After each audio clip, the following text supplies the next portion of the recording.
vaqtida mashinalarni germetga qolmasanglar, mana bunaqa holat bo'ladi. Suv o'tib ketgan ikkita gerim rezinkasida. Bu ikkinchi o'rinda turibdi hozir. Bundan oldin mashinamizning orqa tomonidan udar bo'lgan. Cobalt mashinalarida kichkina udarga ham mana bunaqa stiklari bor, ochilib ketadi. Mana suv ketadi. Bir xilla mana shuni germetga qilib bering deydi. Germetga qilib berasan. Qarang, urganingizda taraf ovoz chiqyapti-ku. Charchagan. 4 ovoz. Ha, qarang, stiklar hammasi ochilgan. Ochilyapti hammasi. Ko'rsin. Cobalt mashinamizning ichi suvga to'lib qolgan. Suv o'tib ketgan orqa tomondan ko'pchilik nech pul bo'ladi.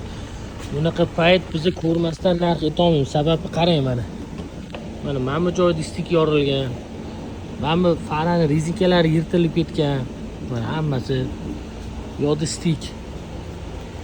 Mana bu yoq tomonlarida ham. Mana bu joylar hammasi yorilib ketgan mana.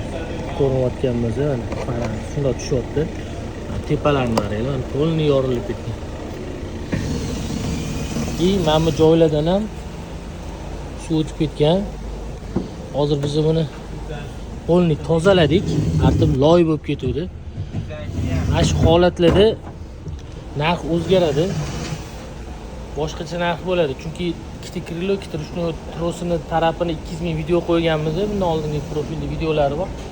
O'sha narsaga qo'ylashyapti. Yo'q, bu o'zi mana qaranglar, qancha ish bor.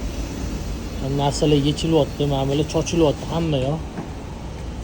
Bu o'zi narx kesanglar tepasida gaplashiladi, ahvoliga, holatiga qarab mashinalarni narx chiqaraveramiz.